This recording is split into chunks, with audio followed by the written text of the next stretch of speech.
Advocates of Northern Indiana. Hold on one second. So what we'll do first is have introductions. I'm going to start with everyone in the room from Mr. Perry here in the back, and then we'll work our way forward. Okay? All right, how y'all doing? I represent a lot of organizations, but I'm just here for, I got a main reason why I want to be here. I'll tell you that real quick.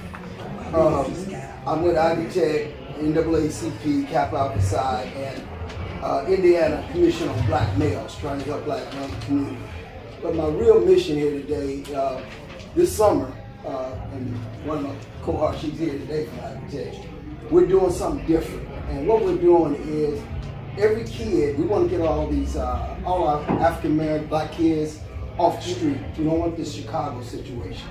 So what we did intentional was we have free tuition, free books for any kid that want to go to college in 9th grade through 12th grade.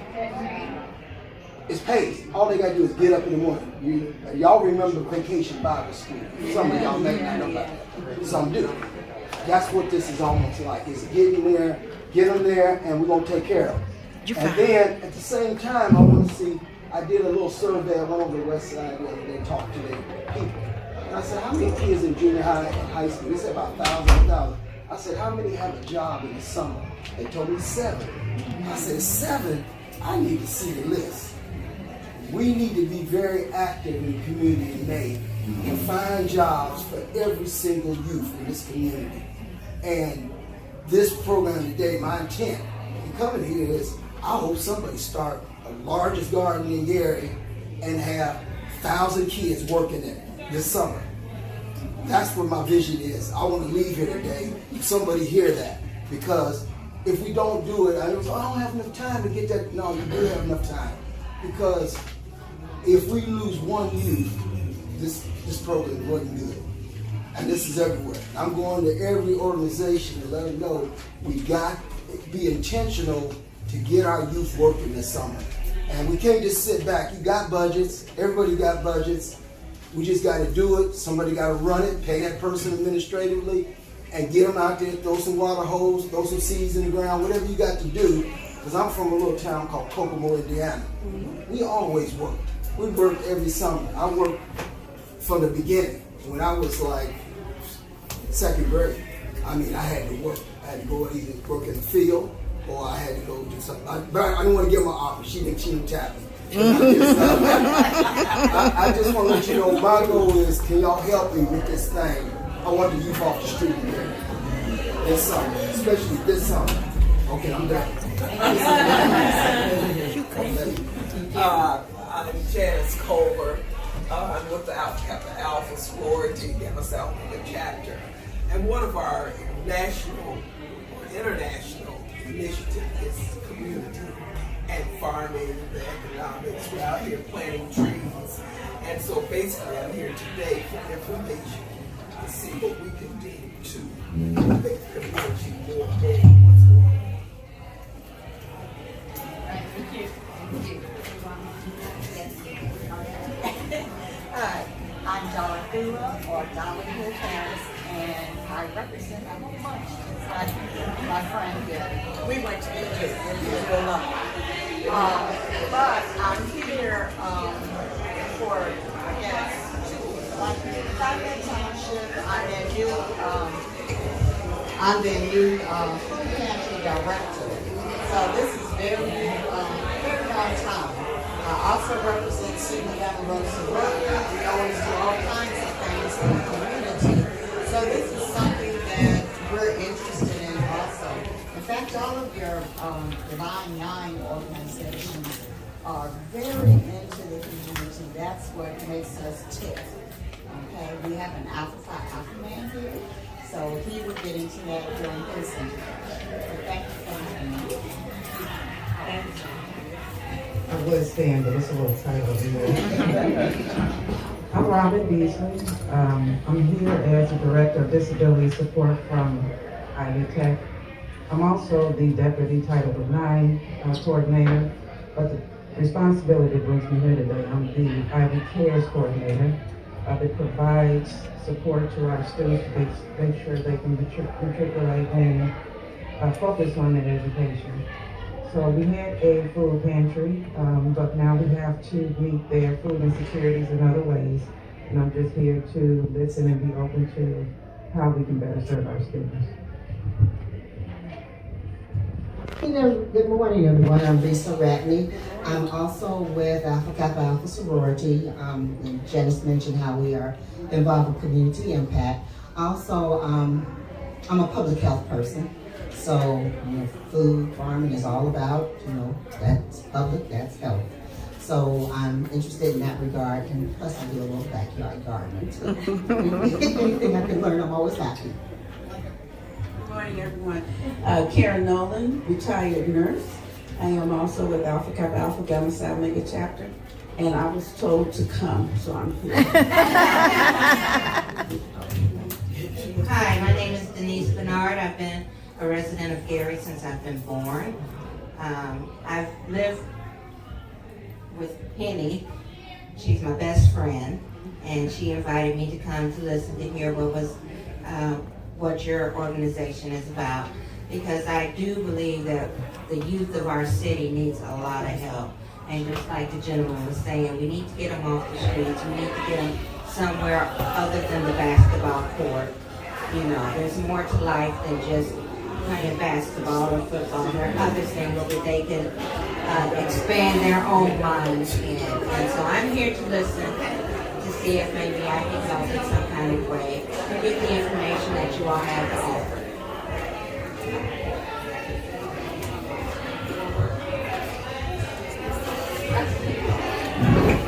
Good morning, my name is Sylvia Count, and I am here as a new resident of Gary.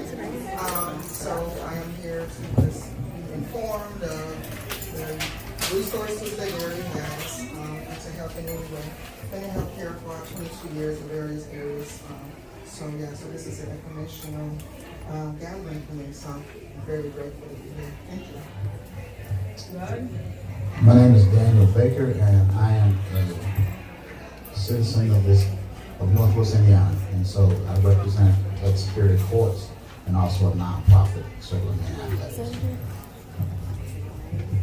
Good morning. My name is Cornelius Henderson, a member of Alpha Phi Alpha fraternity. Just here for information gathering, really seeing how we can support the community here. Gamma Orlando chapter is celebrating the 75th year, and we absolutely want to make sure that we are pouring back into the community. And so just here to find out information and see how we can help. Good morning, my name is Robin Shannon. I am owner of Shannon Farm and Homestead. We are producers of collard greens in the community, while we also sell to area restaurants and farmer markets. We produce a value-added product called Robin Sweet Spicy Relish, which will be hitting the stores real soon.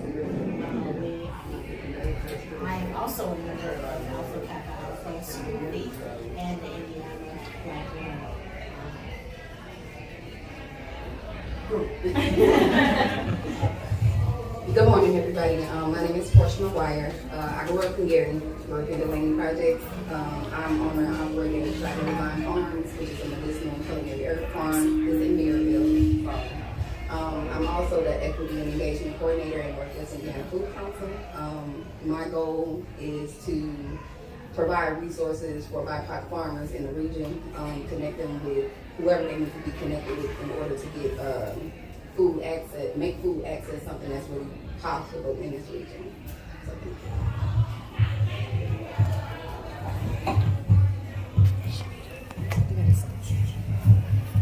Tell them who you are. Hi, my name is Heaven Neighbors, and I am part of the Youth Council in NAACP, and I'm also the Secretary of the Youth Council.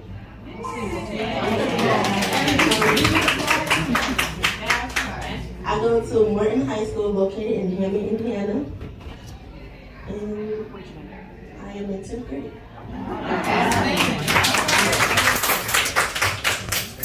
My name is Shanita Starks. I am the advisor for the NAACP Youth Council, and you're going to start seeing more youth in the rooms when you see me. I am also part of Delta Sigma Theta, and I am a community, organizer. I belong to the education committee. I just do a lot of things as far as enriching the community and making sure that we live healthier and be healthy. So some of the people in the room I kind of invited, but we got to move our community forward, and health and access to food is one of the most important components of it.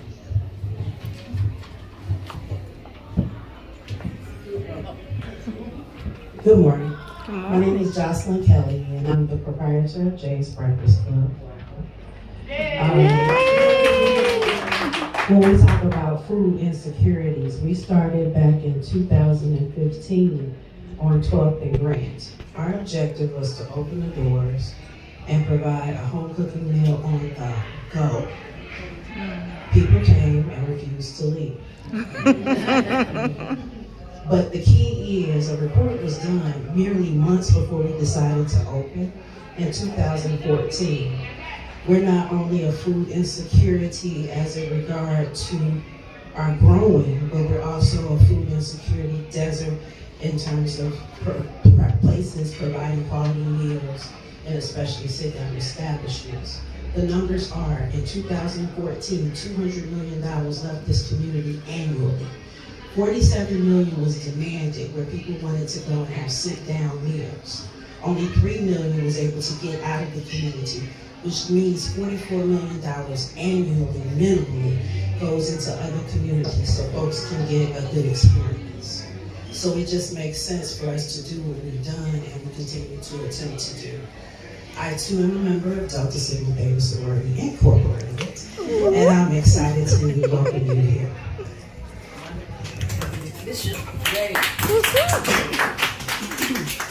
Yes, my name is Bishop Roosevelt Dixon. I am the pastor of Christ Center Church and also the bishop of Ecclesia Assemblies Fellowship, which is comprised of about 15 churches here in the city of Gary. And we're just here to get information and see what we can do. Our part of helping build the kingdom of God and not just help people spiritually, but holistically as well.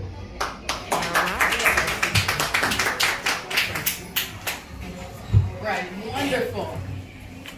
Perfect. So we're all set to go. It's so wonderful to have you all here. We are recording this. Our folks from downstate are not going to make it. However, they asked us to record it so that we can share that information to help and stem the tide of dollars that come here. As Jocelyn mentioned, far too many of our dollars leave here. Far too many of our folks are suffering. It is, as Risa mentioned, a public health emergency. And so I'm so glad to have you all here to lend your voices to this really important discussion. We have an illustrious panel. Now I'm going to start by giving you a little bit about what Community Advocates does. I know that there are 3 of you here who've seen this, so bear with me because the others haven't. I can have the next slide. If someone would read that statement for me, please. Sorry. Until the lion tells his side of the story, the hunt will always glorify the hunter. What does that mean to anybody? Just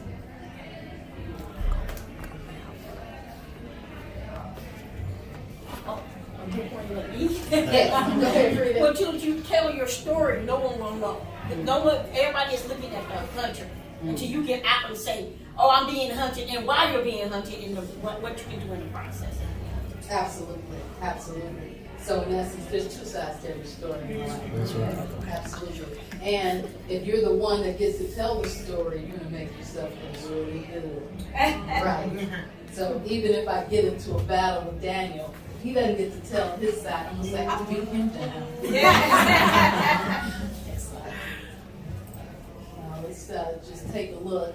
I'm gonna ask you for one word to describe the slide that's about to come up in just a second.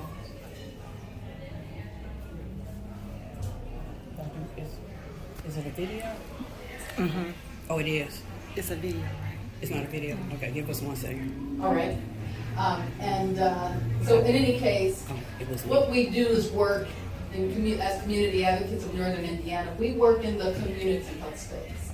community health connects the community members to public health resources and providers so that we are advocating for the folks in our community. We are the former Lake County Community Health Coalition.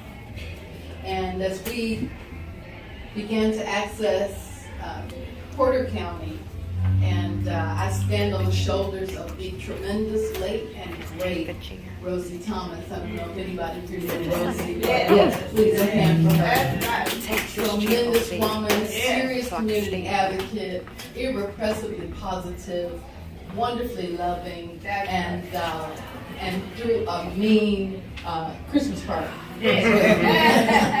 She didn't play when it came to ribs, even in December. So in any case, I stand on her shoulders, but as we reimagined what we do, and I looked out prayerfully and said, does our region need another coalition? But as I was prayerful, I thought, no, we need more than even what we can come together to do naturally. We need the supernatural. We need an advocate. And so everyone here, and obviously I'm speaking of the advocate, hallelujah, but everyone here coming together, the synergy that we have, I always like to say, together we're better. And so as we move forward advocating for a community that is suffering from a food desert, a jobs desert, a money desert, or this desert, or that desert, we can't really get maybe that 44 million back, but maybe we can get more. Amen? All right, so let's take a look. We've got our slide. Describe the lion. What do you see? Everybody, just one word. Shout it out. Those Those teeth. Scary. Protectors. Anybody else? Fierce. Attack. Ferocious. All right. Focused.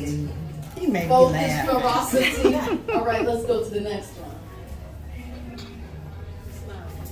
Now, what do you think? How does this story protecting? And so when we look at this lion, often this is what it is for us in our community. Separate, we can look ferocious or angry or mean or whatever. That's just one side of the story, right? Now when we see the full picture, we see this lion is doing exactly what the lion is supposed to do. All right? This lion is supposed to be protecting. And often that's what happens in the community. When we're separated out, there's one story, there's one picture. But in context, often folks are doing exactly what they're supposed to do next time. At Community Advocates, we serve as humble disruptors, advocating for that lion, making sure that we bring the lion to the table that they traditionally and historically been left away from, and having been able to add their voices to funding decisions that stem the tide of the resources that come into the very community that needs them. And so just like, I'll say, Black Lives Matter, advocating on behalf of Black and brown people everywhere. Uber, who before Uber, certain neighborhoods never would be able to get access to transportation. So what we want to do is make those connections, creating access points within our community and neighborhood where none existed prior.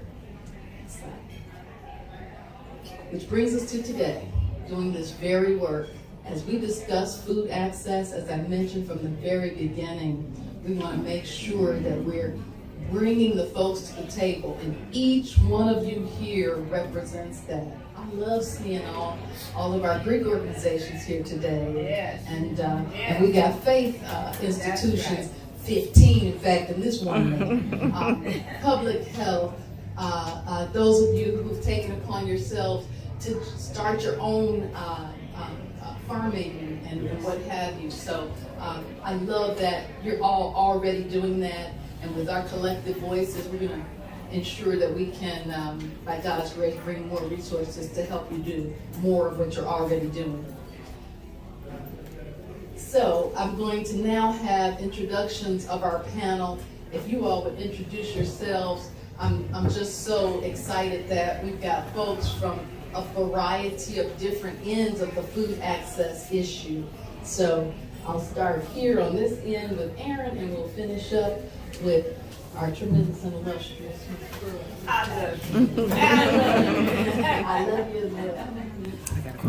Good afternoon. I'm Erin Cheroles with the Nutrition Education Program that's through SNAP-Ed dollars and funneled through Purdue Extension. And I'm Community Wellness Coordinator for Lake and Newton counties. And most of my time has spent in Gary. This is my specific focus. And I'm grateful for that because it's a blessing for me to be able to work in this community. I tell folks I get to work on any initiatives if I can tie it to food access. Let me scratch that. Healthy food access and food insecurity and physical activity, then let's work on it. Because those are really the only check marks that I need to see, and that's enough for me to be able to work on it. And I'm really thrilled to be here today, so thank you so much.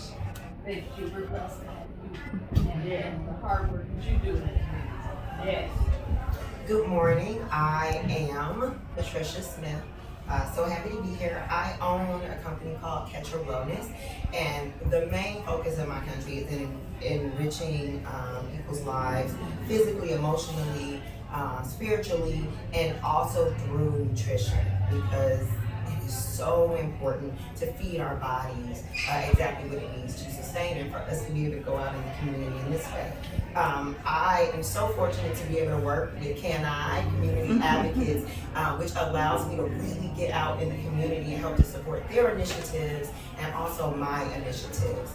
I am so grateful to be able to serve. I think we are all here to be able to serve. And a big part of that for me is serving in communities of color, disadvantaged communities, and just being able to be a light for wellness and betterment. So I'm grateful to be here. Thank you. Thank you. Trish was here when CANI was just getting all right, schools and everything else. Hello everyone, my name is Felicia Farmer. I'm a family nurse practitioner with the community hospital.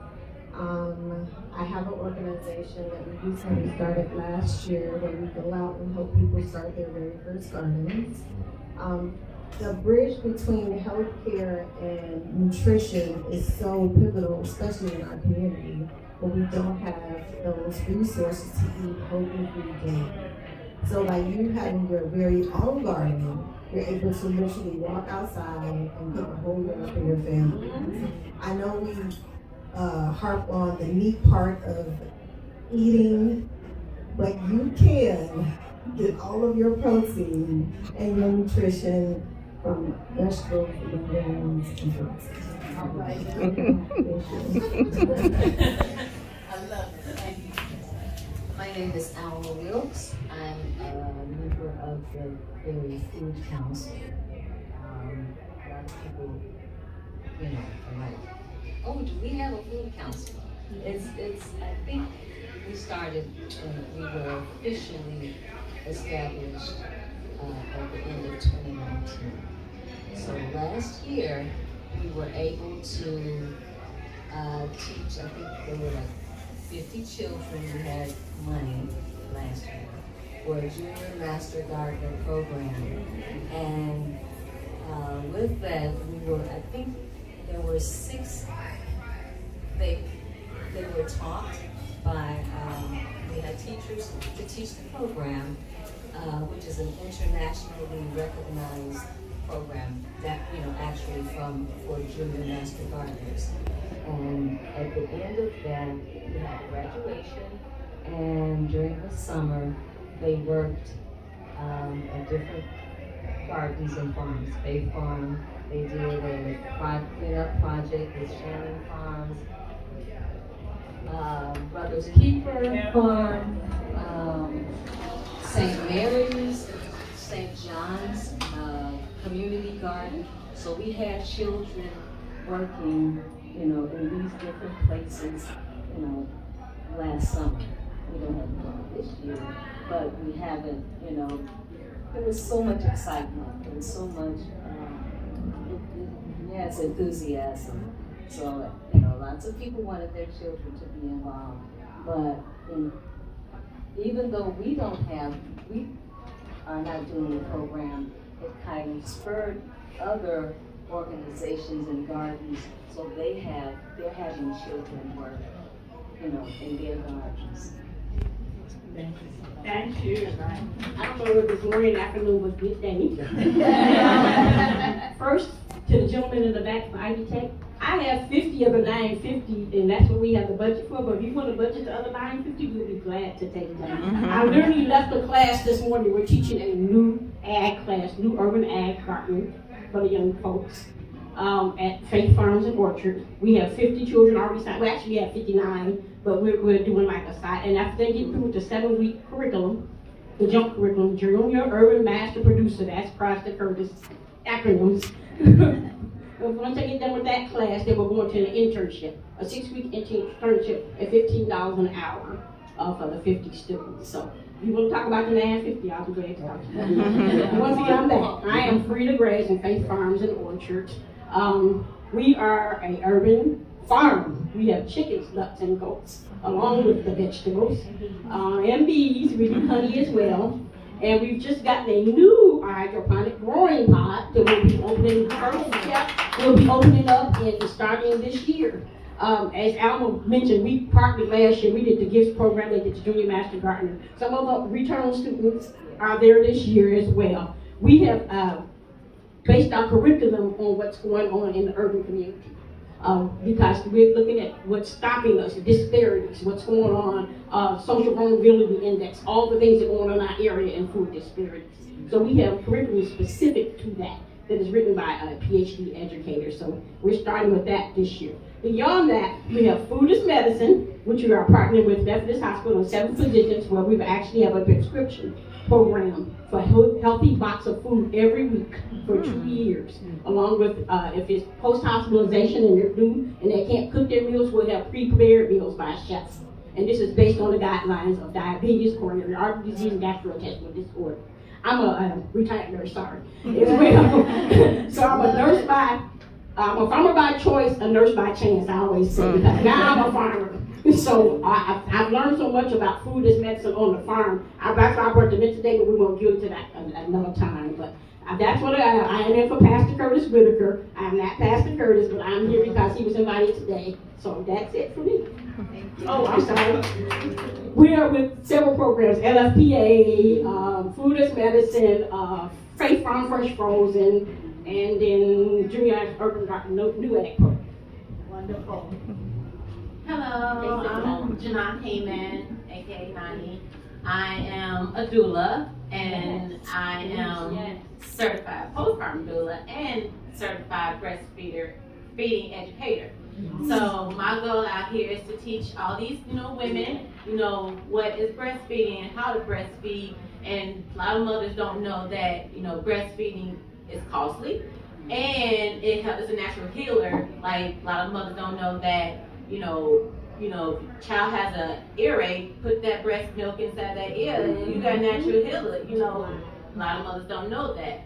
So I'm just out here to show these women like the proper way to breastfeed and different things you can do with your breast milk on top of breastfeeding your own child.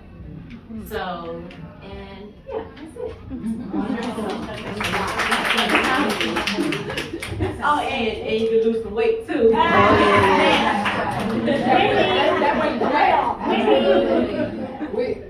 Nani's starting as our new doula, but we did want to leave out breast milk as our first food. Our most important food. Good morning to everyone. I feel like I'm happy to be the last person introducing myself because I'm the Chief Strategy Officer for Community HealthNet Health Centers. We're 25 years old in Gary, Indiana, and we have a pledge to provide as a federally qualified health center. Will always be in Gary. Our main office will always be at 1021 West 5th Avenue. everything you've talked about, and we've partnered with almost everyone in the room, we see between 3,500 to about 4,000 people a month at Community Health Net. We have 9 sites in Lake County. This nutrition program, we have a number of doctors on staff. We have pediatric care, we have family practice, we have dentistry. Help me out on that. because you're probably Behavioral health? Yeah, behavioral health. Thank you, Ms. Bradley. Again, all of these disciplines are the vision, focus, and the team participation of Dr. Janet Seabrook. That's our CEO. And Dr. Seabrook and all of our providers, and guess what? We're up to 18, I believe. We just had a new OBGYN. We are a promoter because it's a public health discipline, and we're data-driven of doulas. We know about doulas and the benefit of doulas in healthcare because we've been members of the American Public Health Association for years. We look at evidence-based information and data, and we're driven by that. So everything you talk about, produce program, everything. We're so happy to see the Divine Nine here. My mother was a Divine Nine member. Again, I want to point out that it's so significant because when you look at it from a public health approach, I'm public health academically trained and trained as a social worker. And when you look at healthcare, it involves everything that we're talking about here today. Our collective of doctors, working with Dr. Seabrook, started this conversation 25 years ago when we opened our door, because they're all scientists. And they said, how do we build a team that, because it's not just enough to take care of what your diagnosis is. Our youngest patient was just born Friday. Our oldest patient is 92 years old. All in between. We do have a medium age group. But we have a robust pediatric program. How do you deal with patient care if you're not talking about nutrition? Because it's not just enough, and our doctors, well, I'm an old school social worker, public health person. I like to say I'm probably older than everybody in the room, but I love their approach to Ashton, and through our behavioral health program, we are a certified, recognized by Health Resources Services Administrator, HRSA, and also the Indiana Department of Health. We are recognized integrated services, integrated services organization. And as you can say, thank you, our staff. So we can continue this, that. We have a farm. And a mobile unit. We have 3 mobile units. Dentistry, family medicine. Thank you. Help me out. Pass the mic along. But thank you. This excites me. I want to say one last thing. I'm not apologetic. I'm unapologetic for asking for the dollars. You need to put that $44 million back here because we have the data. We don't have to be quiet about saying that dairy has been underfunded for decades. Indiana can do better. Don't get me started. Thank you. Keep me on task. Because the state had questions they wanted me to ask, and so I want to make sure we answer those. Absolutely. All right. Okay, so now we're going to start there, and our time, we're going to go for about 15 minutes. Let me see, how many of you are having breakfast? It's on us. Bless everybody. We'll pick up the tab. Good to know. We got a $12 minimum. Whatever you can fit in there, have that. The Jocelyn says that we got the brunch menu and all that good stuff. So, any case, I'm going to start with the questions. As I say, these are ones they wanted us to ask specifically. The objectives of today's conversation are to respond to questions from the SNAC community. To come alongside local partners in food systems development and the community nutrition network. The DNPA hopes to create two-way communication channels that result in meaningful investment in community-driven projects. So each one of you here have spoken about or have a community-driven project. We want to shine a bright light on them and say, these are projects that you need to consider funding.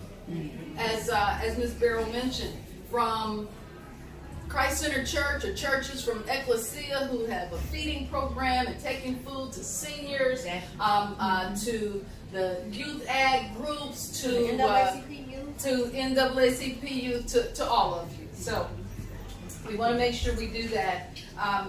To share in the decision-making processes around the allocation of SNAP Ed funding. So these funding decisions should result in the investment in local initiatives that have already the trust and support of the community that they serve. That's right. Whenever I'm downstate, I'm always saying, you don't have to hire somebody downstate, have them driving up here to meet with each and every one of you to say, who should we talk to? You know, there's already somebody here who people recognize as trusted providers. That's right. So again, we want to shine a bright light and say, here they are, look no further. Right. The objectives of this conversation are to listen and better understand the community's perspective, their questions and concerns. So if you all want to write out questions that you may have of this group or you want us to take back, be formulating those as we speak. We want to also facilitate connections between community members, so and trusted leaders and decision makers to build, this one's interesting, authentic relationships between the NPA, SNAC, and community participants. And so we're, in this space, creating this two-way conversation. Number one, what are the unique features of food access and preference in your community? I'll start with Kwani because she said she wanted A. What do you love about your community's food culture? What I love about it is, it's more black, communities coming out with their food. A lot of people are so sheltered, now they speaking out like, hey, I can cook that, we coming out like this place. We have, Midwest, my friend, he's out there, he's doing it big in Hammond. Everybody's out here, speaking up now. Because, Gary was so, people saying it was tearing down, nobody's going to build nothing here. Everybody's building stuff in here, bringing it back and just doing it big. All right, I love it. I love it. Does anyone else want to respond to that? What you love about our community's food culture? I'll try to keep it. Because I'm older than you, and I've been here a little while to see revitalization begin to happen. Since Tuesday, it just seems to me people are stepping higher and happier because they feel stronger as if they are participating in regrowing it. And that happens with food. We see people, Community Health Net is a certified SNAP enrollment program. one of the things, and we have been for a few years, and you can fill out an application, get an application filled out for you for free. We see people regardless of their ability to pay. We have a menu, and I want to say part of that nutrition program, we were also part of the Robert Wood Johnson initiative in dairy that partnered with Purdue and a few of the other people here. But we still provide food pantry boxes because you cannot, as the providers say, doctors say, you cannot do medicine without including nutrition. But we want the state to know, and we hear from almost every senior that's doing an application. I don't help with the applications, but I am in the briefing meetings from people who are writing those applications. Our senior population is just really concerned about how small of an allocation that they're eligible for. And you know, at Community Health Net, we don't shame people. We don't, we encourage people, say what you need. Because you've been in the world for ever how long you've been here. You probably paid taxes. It is not a giveaway. You deserve, by living in this community, and guess what? Dairy's been underfunded for decades. Did I say that? Yeah. So it's okay to tell the state, let go of that $6 million reserve fund. Now, $6 billion. I think I'm under billion. Let go of some of that and feed our seniors as they deserve to be feeded. I'm not apologetic. All right, good stuff. Okay. You got somebody in the. You wanted to speak. Yeah, just an input on that food culture. I really think Gary has probably richer soil. You got probably one of the cleanest lakes in the area, Lake Michigan. You're kind of desert, not to have like natural disasters like hurricanes in the southeast, fires in the west coast. I mean, it's kind of set for food. Indiana typically has corn and soybeans and everything, but from an urban area, I think we got to go for Gary being the, I guess, the best urban food desert in the country. That's what you got to go after, and it's going to inspire probably other urban areas to come after us. But right now, we got Purdue, who has agriculture. They should be kicking in big money, and other people. So it's just Eli Lilly. We met with them a week ago. You got to walk the talk. I was at Johnson & Johnson 27 years in healthcare, so I know this is very critical. Outstanding. That's a really important point. That's something to love about this area of this dark soil. So thank you so much for bringing that out. And as you said, we were blessed that Lilly contacted us and wanted to come out and do some things. And I will say, because of the response, they are planning to come back and are going to do a day of giving here. Yes, ma'am. I want to, don't come down here. Okay, sorry. I want to piggyback on what she said about the energy, not even since Tuesday, but it just seems like we're moving more in a point of, I deserve better, I want better, I want to have better. Right. I'm excited because the senator now, mayor-elect for the Democratic Party, when I would call with questions and direction in regards to funds and things of that nature, he was very, and still is very pointed on who to talk to. So we have the ear of downstate, as you said. That's right. I thank you for recognition as doing something, but we are there is a continuous movement that has been blocked or doesn't have, what should I say, the resilience to keep pushing forward. Because most people, as you keep getting no's or doors slammed or hit in the head, you stop. That's right. But when God gifts you and pushes you and pushes you to do better and have better, not only for yourself but everybody around you, it puts us in rooms like today. Yes. You know, and it's not that the resources aren't available. We just need to know that we don't know, and ask the questions and continue to stand up. So as far as when you said direction of questions, I respect all of the not-for-profits in the room.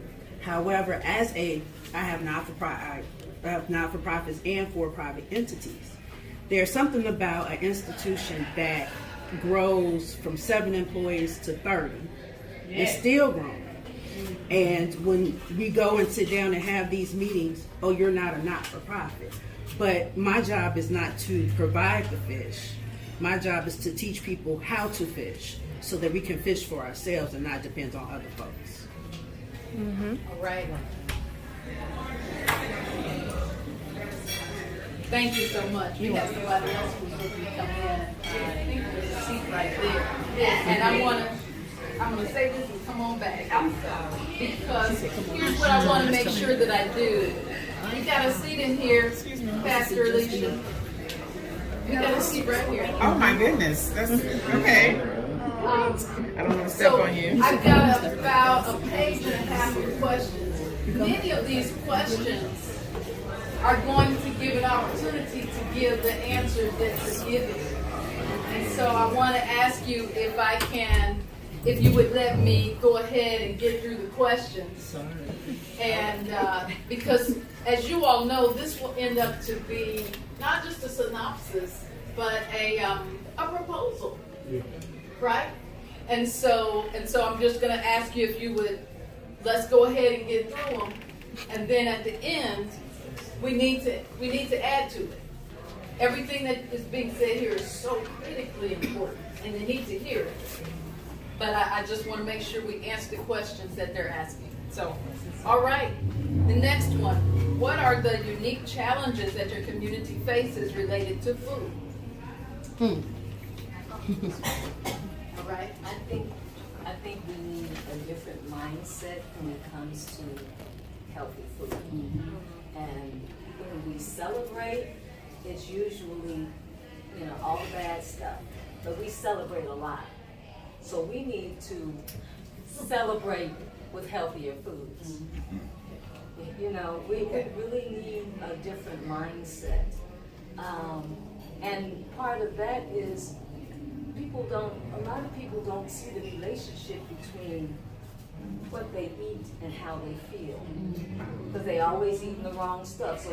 But once they're able to have something like mint for their stomach or whatever, it's like, and with that, with changing the mindset, the other thing is we feel like we can't afford to eat healthy food. But the herbs you can put in a pot in a sunny spot somewhere at your house, and those herbs, the herbs that you grow, can help with the way you feel. It might help with your blood pressure a little bit. So our people need to know. Yes. Absolutely. Okay, and keeping with that same cadence, I work a lot in the community with seniors and children and everything in between.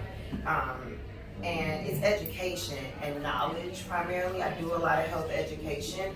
So the more that we can get out to educate, because a lot of times, even with my seniors, it's surprising. These people have been cooking and eating for years and years and don't know the salt substitute they should use, or don't know what else they could use in place of pork in certain foods. So it's education. And one thing I can say about them and the children as well, they are eager to learn and excited and grateful that someone is coming and encouraging them to make the change. So in changing the mindset, we have to educate the people. Just to quickly piggyback off that, because I know a lot of times when we see our healthcare providers, the first thing they say is, you can't have. Stop eating this, right? And so it's the delivery of the message a lot of times, because we stop listening, Like, I can't have catfish, I can't fry catfish, like, it doesn't make sense to me, right? Culturally, it doesn't make sense to me, right? And so I think if we deliver the information in a way of not deprivation, like you're not being deprived of these things that you are culturally accustomed to, but guess what? Instead of 3 fillets, you might have 1. You know what I'm saying? So we have to kind of change the mindset of how we educate our patients when it comes to eating. I have a question. And I'm going to piggyback off her piggyback. When you give some of the people the vegetables and things that we give, because we do CSA boxes, and she's absolutely right. They're not educated, community supported agriculture, which means what we grow, we put back in the community. Yes, the boxes are $20, but you're getting $50 worth of vegetables. You get 50 or 40, 50 from Robin's been on it. You know, we get from different farmers around here. We put it all in one box. But if you giving it to them, like she said, and you're not telling them how to cook it, without all the ham hocks and everything is out of there, not telling them how to saute their greens or stuff like that with all the bell peppers and making it more, then we're lacking. The education is lacking. The biggest thing, I'm just piggybacking off your piggyback with the education portion. All right, that's good stuff. And they can taste good. And they can still taste good. That's good. Youth and youth service. Just to add to it, I think the issue also is that it's not a lot of healthy grocery stores. It's like working in the same grocery stores that's been here since I was a kid. And in those stores, they don't stack those fresh products. They don't supply a lot of us with the things that we need to sustain ourselves. And then there's a lot of black people in the community that don't even know that us as farmers exist. So they don't even know.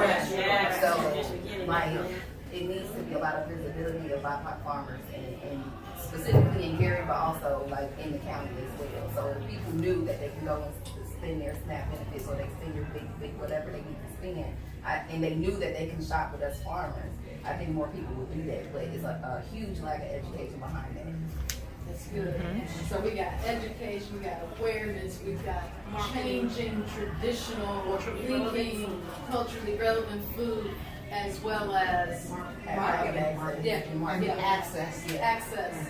Okay. And then even when we're in the farmers markets, getting them to understand the differences between what we grow and what they see in the grocery store. And so one of the examples that we use as farmers at Shannon Farm is smell this bell pepper. And then think about what you smell when you go to the grocery store. You can smell our bell pepper when you walk through Walmart or County Market or whatever grocery store you go to, Van Til or Stratton Van Til's. You can smell that bell pepper. When you walk into the produce department, you can't smell anything. But you can stand here at my market and you can smell or her market or any place else. You can smell everything that we have. That's good. Because of all of the chemicals that are on this produce. You can't smell anything. So it's really important that you understand that. Yeah, I'm so tired of tasting tomatoes. I appreciate that. I think what we really need to do is, how many of you all planting your own gardens?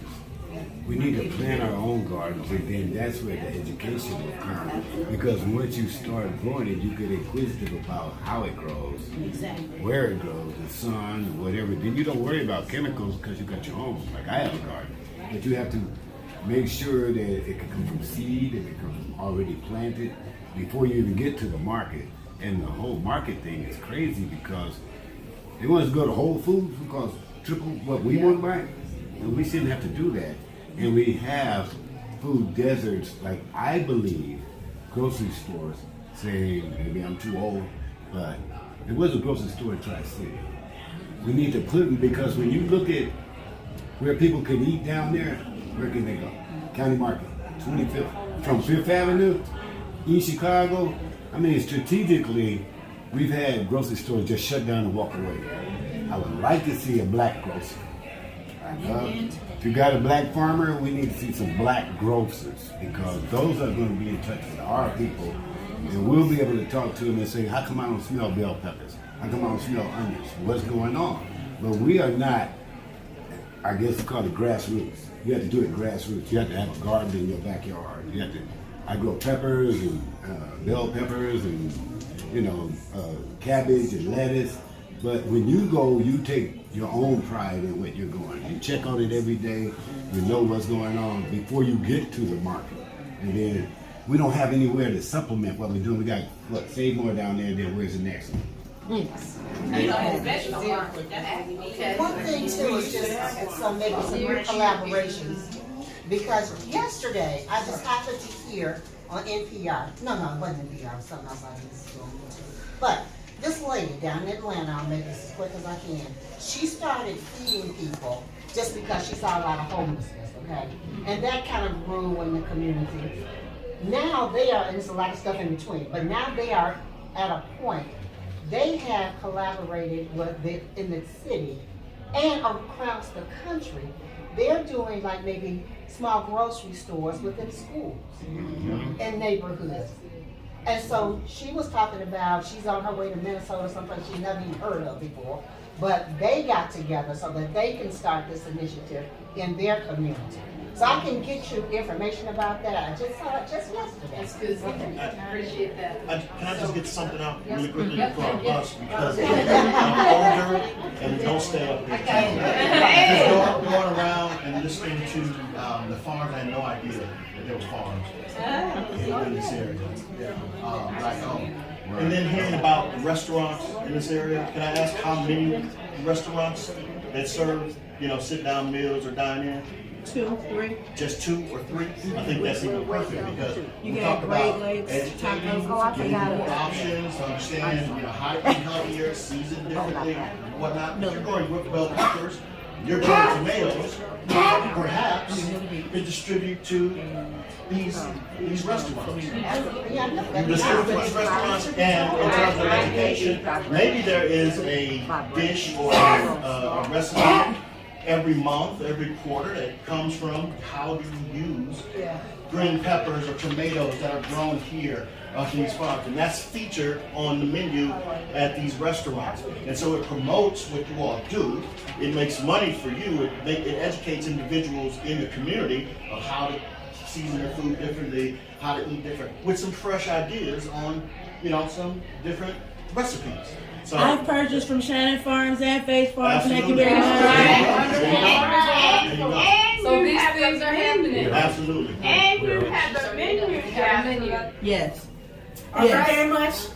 Jay's Breakfast Club. That's right, Jay's Breakfast Club. Dr. Seabrook is on at Jay's Breakfast Club on a monthly basis. She's written a book. She's heard 2 cooking demonstrations. We did that book to our patients and anybody that asked us.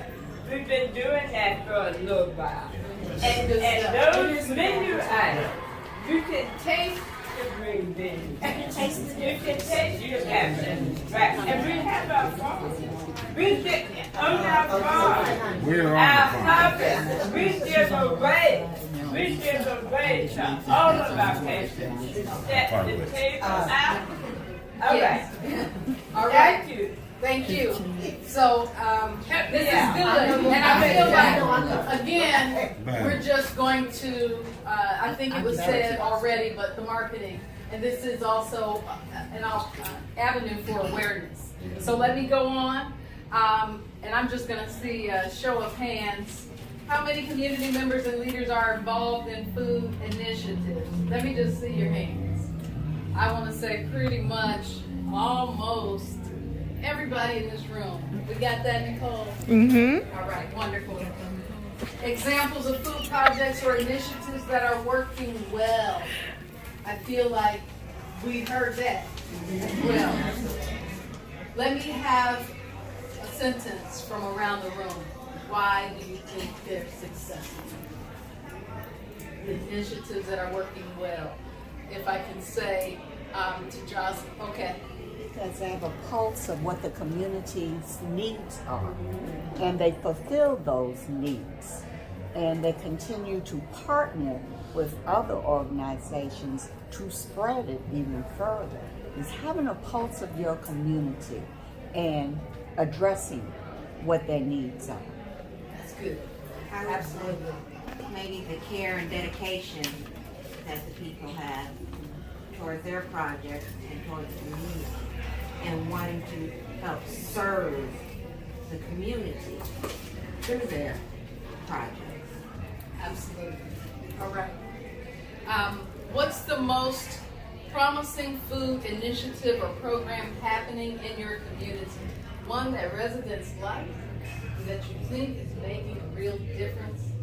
This is to Frida. Of course, I'm going to say food is medicine. We have not officially started the Food is Medicine initiative yet, but for 2 years, I've been posting on Food is Medicine before we even got a grant for Food is Medicine. I've been posting on the herbs that are good for your digestive system, your respiratory system. What you can do as far as your hypertension. We're not telling anybody to alleviate their medication. Don't alleviate anything, but if you're doing something different, that your doctor know, so it can work together, so you can maybe decrease some of the medication. But when this food and medicine, this medicine initiative comes out, we'll actually be getting prescriptions from doctors for produce boxes, produce meals. They'll actually have a prescription written, and they'll be on. We'll be monitored. We won't be monitored because we don't want to do the HIPAA profile or anything. But they'll be able to go to the MyChart and see what the hemoglobin A1C was at the start, and the hemoglobin A1C is at the end. After you finish this initiative, after your 6 months is up, after you've gotten these meals, after you've gotten all the recipes and all the education. So that's what I think will help you. And it's free to all the referrals. We're getting referrals from doctors. We're not going out and choosing. So the doctor, it's diabetes, coronary artery disease, and gastrointestinal disorder. The doctors are sending us the patients. They are sending us the patients if they want to come to. Right. The only thing that I was going to say is I think this is awesome. This food is medicine is awesome in all aspects. But I believe in preventative treatment. So let's get healthy before you have to get assistance with your high blood pressure. Let's get something done before your A1C is over 6.5. You know, so if we can even bring our young people into the conversation more often and teach nutrition and exercise in our grammar schools versus waiting until they're in high school and then they don't want to exercise. They don't have the goal. They just don't. It's too hard. You know, imagine if you tried to lose 20 pounds. You know, it's hard, right? So imagine being a teen who's already going through identity issues with the way they look and the way they're shaped and things like that. And then, you know, a quick meal at home is maybe like some instant macaroni noodles instead of, you know, vegetables. That plays into our brain outcomes too. You know, when we are always looking at how to decrease it from mortality. If we have healthier mothers getting pregnant, then you know we could have better outcomes. But it's that preconception, you know, which is tying right into what you were saying, you know, but just for expecting mom, that would make a lot of difference. And I'm just going to piggyback off of your previous one more time. I forgot to mention that on the food is medicine portion, there will be classes as well. Yes. Talk to the patients and their whoever's living in the household with them on how to cook. Because some of these, let's just face it, some of the seniors can't even get up and cook. So family members are invited to these classes. It'll be exercise, it'll be how to weigh out your food, it will be what you're using in your food. We have a nurse practitioner that will be teaching those classes as well. So that's another thing, because we want you to learn. That way you can get passed on to the next person and pass it on to the next person. That mindset is not going to be changed in 2 years. Our program is 2 years. It's going to take years to get that around. Bring that back around and change that mindset and have the education.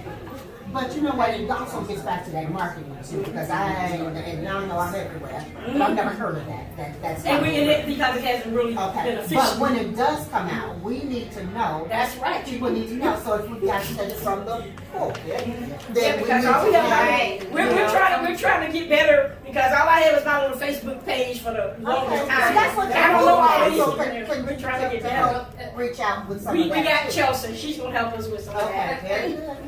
Wonderful, absolutely. And of course, this initiative, now that we are aware, we can also make sure that we're sharing these pieces.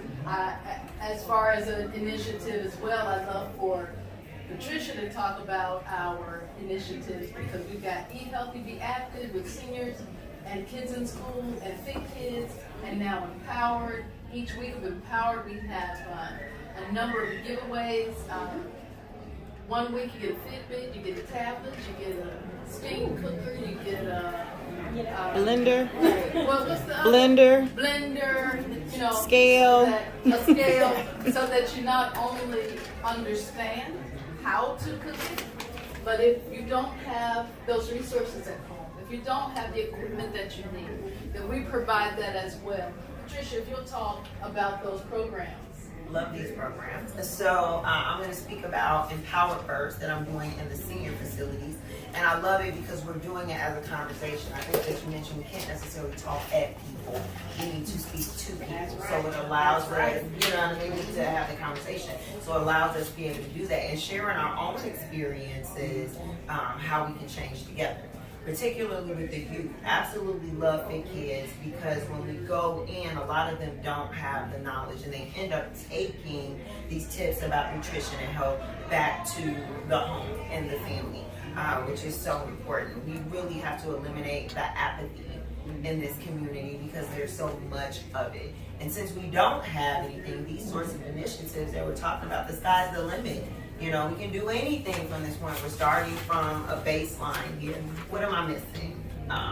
We work with pregnant moms. I know that you know, Healthy moms, about healthy nutrition babies. while you're nursing, while you're pregnant as well. Healthy babies. What else is another one? I know we're missing one. But we are missing one that you mentioned. But I mean, we're out there. Be healthy, be active is another one kind of similar to the Empower program. I'm sorry. Of course, tobacco cessation. Tobacco cessation. So we're out here really advocating for everything, and we truly understand that it's a, you know, it's a 3-legged or 4-legged stool with the physical activity and the nutrition and the food. So those are some of the things we're doing, and we are rocking. Love it. Love it. So I'm gonna come on back because I'm coming back to. Okay. Examples of things that need to start happening or happening more. Oh, I got this one. Boom, boom, boom, boom. The number one thing that needs to start happening is people need to start growing their own food. That is the number one thing that needs to start happening. And that's one of the reasons why I started Farmer's First Garden, is because I noticed when I was just a novice, just trying to do some stuff, trying to just grow a little tomatoes or something. The difference between the store-bought food and your organic vegetables is like literally night and day. You can buy a tomato from the grocery store, you can sit it on your counter, you can put it in your refrigerator, and it will last for a couple of days or whatever. If you pick a tomato, you better eat it. If you pick it, you better eat it, because it's just not gonna last. And that just reaffirms all the chemicals or whatever they're waxing they're putting on all the foods to preserve it. And I understand the big picture, like you have to preserve it to transport it, I get all that. But it's just not healthy for us. So if we can all even start a community garden, it's so many empty lots in Gary. In on every block, if they took one empty lot and started an urban garden, put some chickens in the goat, you got milk, you got eggs, and ducks, and ducks. You got everything that you need for that one neighborhood. So that's like one of the main things that we need to do and push forward for that initiative. If every neighborhood can have their own community garden off these empty and abandoned lots. Okay, so I'm very solutions-based guy, so I'm like an idea factory over here. And I don't know if they're great ideas, but we can put them out. I think that we need an identity in this community. We all carry labels and roles, right? But Gary itself doesn't have an identity we can take pride in.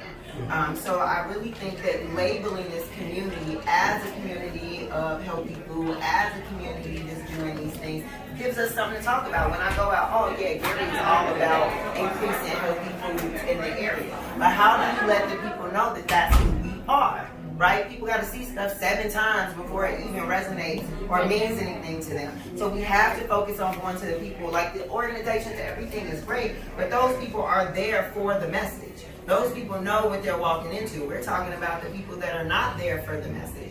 So we got all these billboards. Why not have a consistent campaign with everything that we have going on with health tips and things so that when I drive through my city, I identify with it. This is the role that we fulfill. Also mailers. I get mailers about all sorts of things. What about, the recipe of the week and resources going on this month? I hate to call it a newsletter because, but things like that, like those sorts of ideas. And I mean, funding is the issue, but let's say all of us got together with what we have and made sure that this correspondence is going out and consistently it is visible to everybody riding through this city that we are about our lives and our health. That's what I got. I'm gonna piggyback off of her piggyback. I just want to say partnership. That's it. Partnership. Absolutely. I just Wait, I'm sorry. She's been trying to get in here. Go ahead. I think we need to create more food scientists early. I mean, having a relationship with food and the campaign around why we're also going to develop, having that food understanding and having it early, like you said, in preschool and families. Even with the SNAP benefits, they should come with a nutritionist so they know how to go shop. Not that you put Doritos and quick foods, but that should be part of the education around what you get when you do get benefits by food. Correct. Good stuff. Here. Tracy, I met you in COVID, and I'm gonna call food COVID now. And if I say food is COVID, then you get seed funding and you get funding to sustain the program.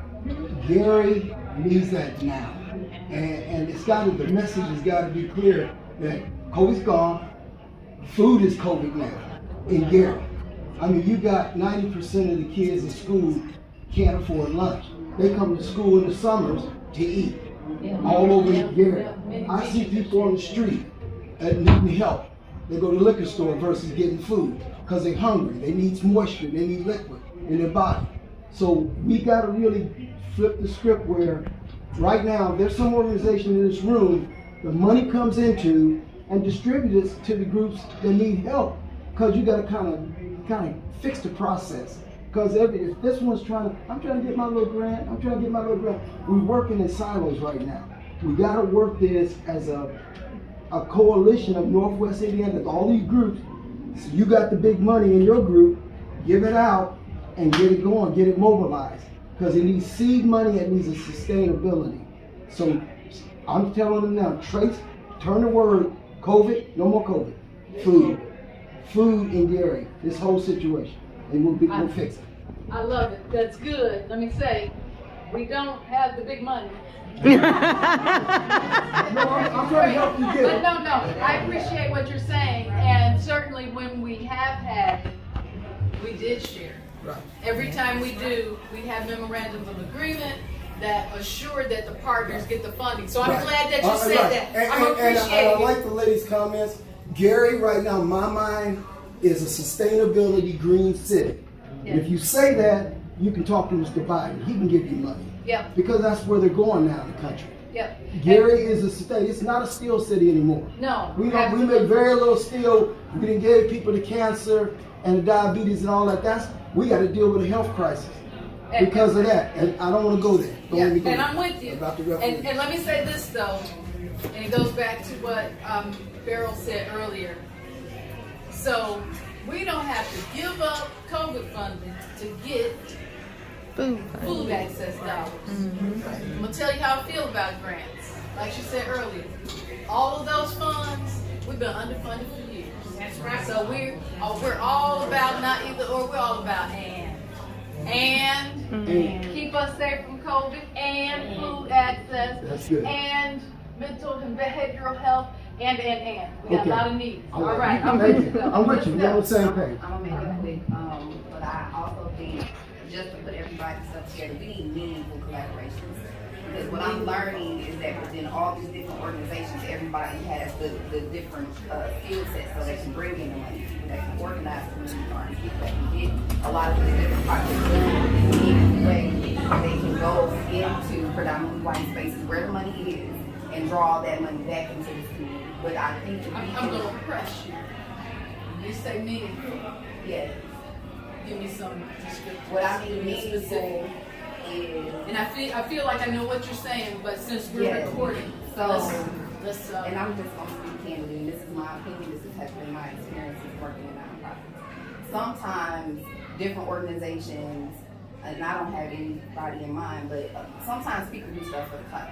You know what I'm saying? And trying to get their name recognized and all these things when they're not utilizing their skill set in a meaningful way to bring down resources. Instead, it kind of creates competition within these different organizations to kind of make the systemic changes that we need to make. But I feel like if people remove their ego from the work that has to be done and they use their skill sets to draw down these monies to organize meaningful programming that has the more likelihood to be funded, and also like don't be greedy with it, but really try to like fund, everybody come together and decide, okay, we're gonna fund this. This needs to happen. We need to fund Junior Master Gardeners. We need to fund this black market that we're trying to form and take the money how we need to.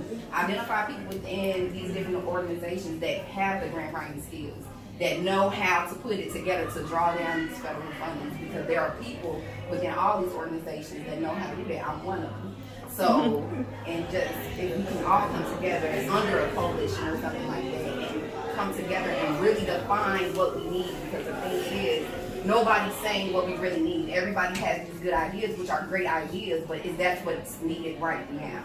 So if we can kind of build the foundation first, and then we can fund everybody's initiatives. But right now we need the money. So now we need the people who can do the grant writing, people who can put together appropriate programming, people who can build a fund or something like that, so we can just figure out within our own community what it is that needs to be funded, what's priority, and then we can do everything else we need to do. So I feel like that's what's necessary first.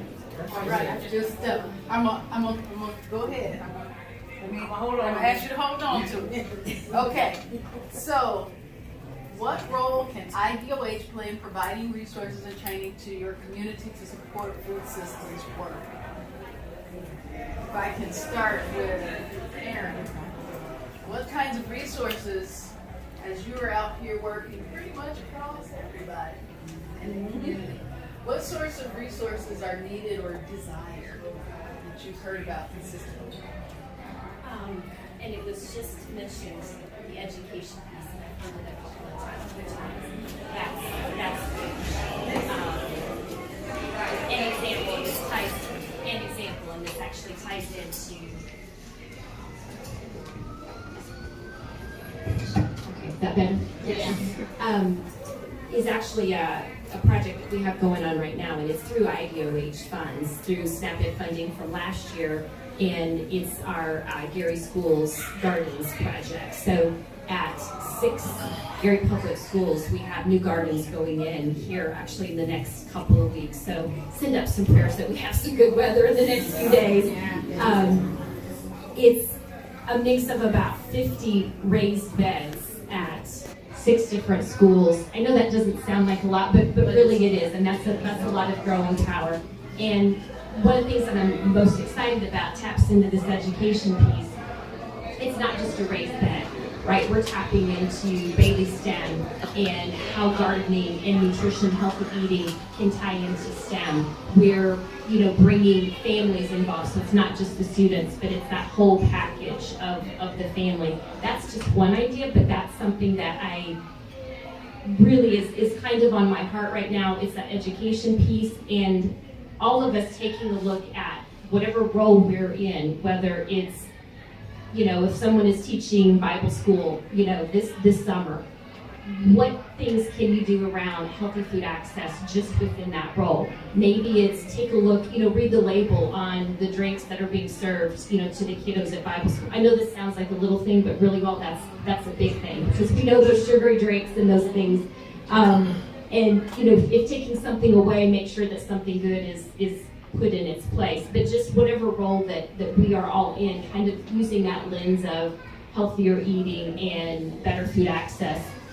No item is too little because they all mount up and make a huge difference. So Tracy, I don't know if that answered your question, but that's kind of what was on my heart. So Yeah, that's good. It does answer. Absolutely.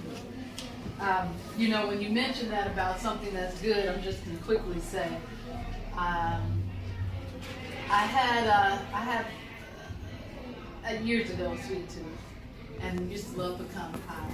Messed around and had some sweet potato pecan pie when I went to the restaurant, and I thought, this was years ago, but I've never had pecan pie the old-fashioned way since, because the sweet potato was just the pecan sitting on top. It's delicious. A little bit of butter, it's delicious. So teaching that to our young folk that, you know, it doesn't have to be a triple chocolate, ice cream, double decker, whatever. Like you mentioned before, the way to celebrate is actually tasty. So education is huge. The other question, in what other ways can the IDOH, DNPA be of best service when invited to do so? So I know we've heard and we've talked about education, we talked about awareness. One of the things I want to always share with them is we need it to be data driven. I want the data down at Department of Health. I'm so grateful that Community Health Net has it, access to the data, absolutely. And we talked about marketing. You know, I love the idea of using local billboards and what have you. Perhaps the city of Gary could say, look, we'll allow you to post these things at the city's website and all the social media channels. That can be one. When I hear meaningful, I also think of evidence-based, outcomes-based. So we've heard that too. Vera. Green bus. This is bus route. Oh, this is such an important component of what we're talking about today. Dr. Chandra Ford, and some of you heard me talk about that because that's my Bible right now. Dr. Chandra Ford is author, along with a few other PhD MDs, of this book that's named Racism, the Science and Tools, TOOLS, of public health professionals, which is what we're talking about. The bibliography in that book is worth going. It is the evidence base. It talks about systemically, not just how we've been hurt by decisions not to collaborate, and how that manifested itself today in our healthcare. It talks about how Gary became a healthcare desert. We all remember Katrina. Dr. Ford and that public health team worked with black lawyers to write the Katrina plan. So it's evidence-based, it's grassroots-based. It helps us to know, why do we have a miseducated public around food? Absolutely. My grandfather's Charlie Fitzpatrick. He raised 16 children with his hands and his garden, and they helped him. If you didn't work the garden, you did not eat. And so, was my upbringing. All right, outstanding. Tracy, I've been on hold for a while. Come on. Let me take you on hold. Go ahead. I just want to bring something up that we have not discussed. Okay. Us getting in at the ground level on the legislation. Yes. What happens? Farm bills and things like that. I've been a member of the Farm Bill for almost 3 years. I've been on these calls, legislative calls, every week, every Friday when they have them. We need to come together and all be members of the Farm Bill. I'm only one of of us. It's usually on there, but 90 other people. And they go down to Indianapolis to legislate the things that should be happening here. So we all, when I say partnership, I mean that as well. We all need to come together there. And get in on the farm bill, the things that go into the farm bill, the things that actually come into our area to be able to. But it's not even at the state. You got to start locally. I'm talking about the farm bill. I know I'm saying locally because exactly, clean your own house first. Because we look out, we can get a fried chicken wing, right? We can get an abundance of fried chicken wing. We can get abundance of alcohol, any type, any corner. But we also have to have a voice in what is coming into our communities to advocate for ourselves and advocate for those who don't know to advocate for each other. So it's even before we get to the state level. I totally agree with the young lady said. It's not about just asking for the dollars, but creating a system, a process. What are the thoughts? What are the needs? How can we collaboratively? Life is a big puzzle. We all have a piece of that puzzle, and we have to collaboratively work together even before we can go to the state. We can't say, well, I want, and somebody else comes to with Hammond and all this double tracking. They got all this money and they got all this development because they have shovel-ready plans. What does that mean? We ready before it gets started. My blueprints are ready. So, they say if you don't have to get ready, you don't have to get ready if you're already ready. So it's meetings like this, is collaboratives that come out of that. It doesn't make sense for each of us operating in our own individual silos, and we all individually trying to do the same thing. But we make a louder noise when we're all together as opposed to individually. So even before we get to the state, it has to start locally and collaboratively working together and supporting one another. Sorry. Absolutely. I have one quick question though, because sustainability is always an issue. Like, so who was funding your program? It sounded like it was really good, and why didn't it continue? Because I know the funding ended. It was, yes. Okay, but see, and that's a problem because we live like that around here, But we didn't really piggyback on what we had gotten, at the end of the program, as it was ending, and we saw that it was a success, we should have. Okay, so maybe you needed some more resources to help you find the next level of funding, or know who to be connected with. That's important. Yes. That's All right. I'll come back to you, okay? Because this last one, we touched on it already, but Forrest says that is too often kept from communities and is really not readily shared in a way that communities can use the data. So how can data be collected, stored, and disseminated in an equitable manner? Sure. What are some ideas for community-driven data collection strategies? How do you want to access data in community online databases?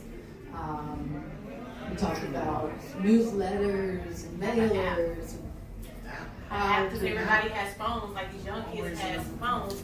I know I'm always having my phone, so I'm like, okay, let me look up what's going on, what food's around in Gary. So, Okay, so web-based. But you have to think about you seniors. Yeah. They don't want to be bothered with Facebook unless the grandson is there to play with it. So we need to kind of look at the communication and how we do it, and don't just gear it to the young. What about the seniors? And they need nutrition too. So how do you communicate? How can we communicate with them? Right. And the best thing is word of mouth. Word of mouth? Because they need some written so that they can actually. Say it again? They have to have something written so it's factual. Well, then some of them are suffering with diabetes.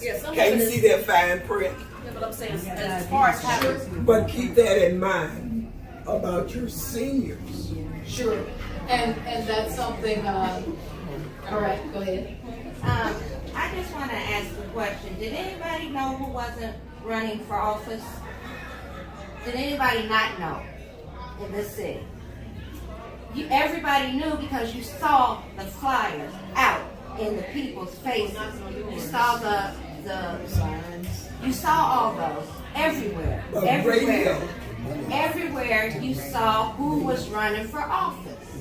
So that's what I'm saying. You need to get something like that in the people's faces all the time, everywhere, so everyone can see it. You know, and like you said, the older people, you know, They listen to radio. radio. You know, we got radio. Let me, this young lady had her hands. Call CBS, call WG, you know, call them and see. You know, you got Gary stations, you know. Absolutely. Absolutely. A multi-faceted approach. Yeah, so I just want to say that, like, we need to identify what barriers these families are having. So the barriers, you know, each, individual, family, household is going to have their own barriers. Is it, access? Is it education? Is it lack of motivation? You have two groups of people. You have those who know what to do, know exactly what to do, have the information, but just aren't motivated to do it, right? Then you have those others who don't have a clue. They're motivated to do it, but they don't have the tools. They don't have the knowledge and the guidance and the motivation. So being that, accountability partner or getting that word out there and then doing the one-on-ones, like getting it out in the community, doing outreach and saying, why don't you have what you need? What are your, kind of doing like a care plan. That's my head, right? That's in my head. Just identifying, the barriers, what are the interventions for that individual family and how to implement that for that family. One household at a time. So that's just something that I feel is necessary because everybody's going to be different. All right, so that speaks to assessment. And absolutely. So as I said, we don't want to. Does anybody have a Back to Eden? Oh, what? Yeah, a book. Back to Eden, Jethro Kloss. Read the book. You're talking about mixing herbs and doing all of that. And you step by step. What makes you sick? What makes you well? So you can see your lung friends. All right. Well, good stuff. Last one. Last question, everyone. I know the hour is late. Where do you want to go for your resources? Such as food access maps, resource lists. Where would you go? Your medical provider? Would you go online at the city's website? So now we're getting to really drill down to if you had a blue sky and you had the funding, where would you go? When we talk about shovel ready, that's what that means. We need to be able to come up with answers. So I'm going to ask everybody to give me a one word where you would go. Who do you trust? If you had a food access map. In fact, we're going to do a lightning round at the end. I'm going to ask you to do two things. The first thing is, where would you go? Who do you trust? And then I want you to think in terms of the last question. I'm going to ask everyone in the room, what are you going to do different as a result of this discussion? As Aaron mentioned before, little things, right? What can we do? For me, the older I get, the tougher it is to do, but I'm having a pickup game with my nieces and nephews and following it with some healthy food. Nice. And, increasingly they beat me. But the point is, that's my little thing. So, but the first question is, I'm going to start here, pass the mic. Where would you go? One word. The universities, they are supposed to have data that is trusted, so they have all the students in the universities. Well, like Feed Farms. Feed Farms, all right. Right here. Where's right here? Oh, Jay's Breakfast Club. Sorry. Jay's Breakfast Club. The universities. I'm from Purdue and I'm an alumni, and I do trust their numbers. I would go to Jay's. Okay. Go ahead and answer, Nicole. University.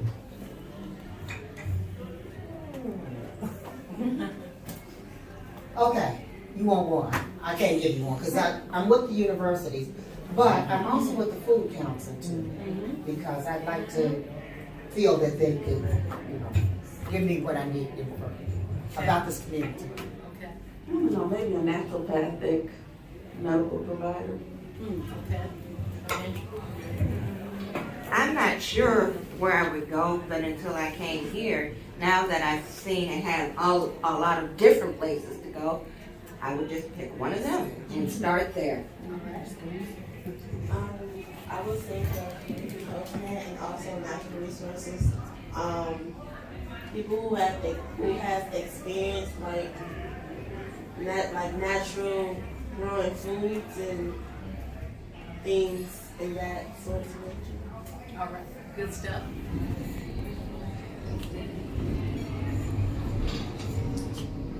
Her. Her. She pointed to her. CHN and Beryl Fitzpatrick in particular. All right, good stuff.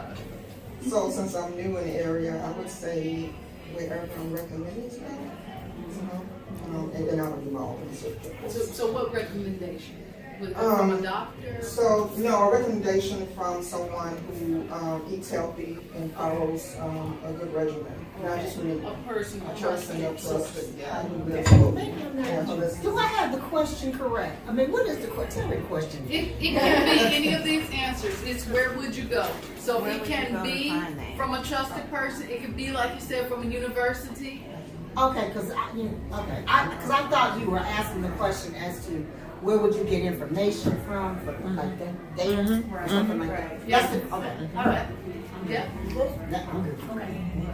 Well, I'm a BIPOC farmer, so I would continue to collaborate with other BIPOC farmers. All right. So, If I wasn't a farmer myself, I would probably go to a trusted neighbor or community member. all right. Reverend Alicia. Methodist Hospital. All right. And I think a trusted, person in the community, as well as the universities. I think so many organizations are represented here. If we can continue to get that type of information about what needs to go out, then we can, assist through our organizations in that same information out. Love the healthcare side of things. That's probably would be my go-to. Community Advocates of Northern Indiana.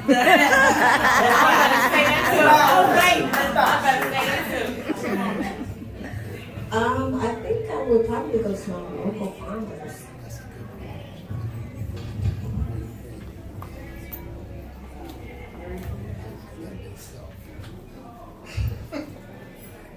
Okay,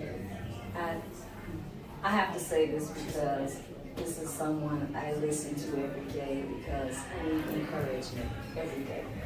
I try to eat right when I'm at home, but when I leave the house, I smell all this stuff, and there's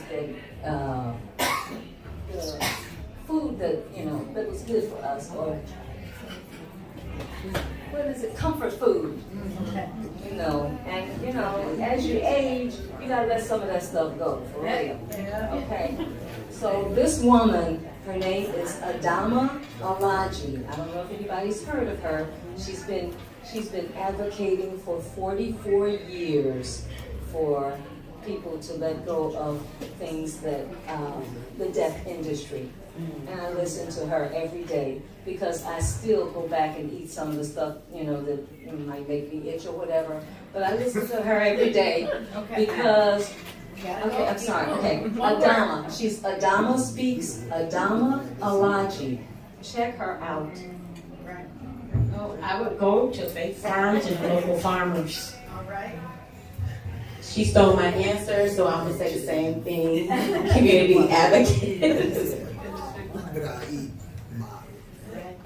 I would go to data-driven community health net.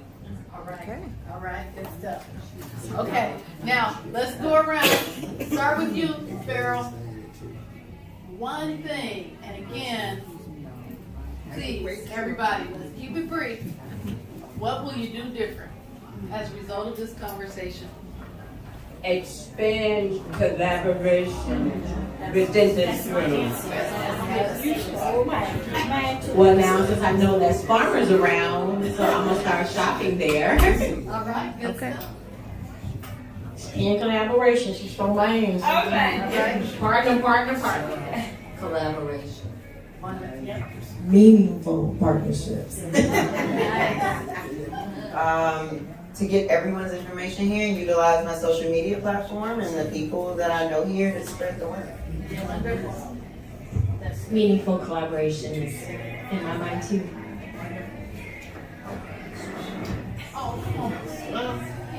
Just a collaboration. Again, there's too many organizations here, churches, fraternal, sorority organizations, to where we can't get some momentum and movement in that right direction. All right. Yeah. I'm gonna get with Felicia and get my garden going. Collaboration. Reconnect with Tracy. I would say connection for me. So since this is new, so connection with all of you.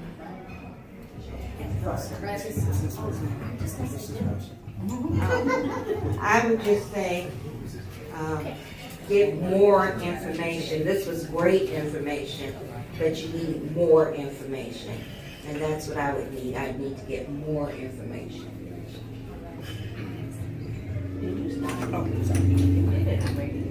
Oh, no. What are you gonna do different? One thing. I would say reach out, whether it's adults or children, to get them started on eating healthy.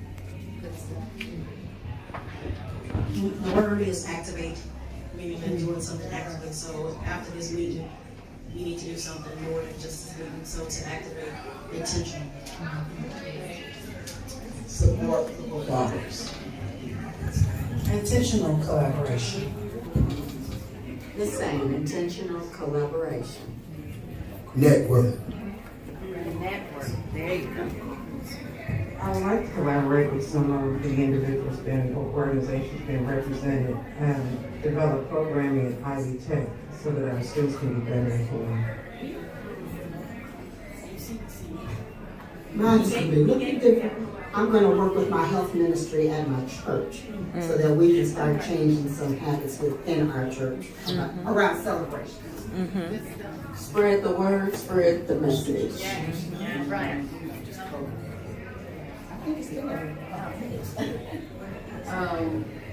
Establishing meaningful collaborations.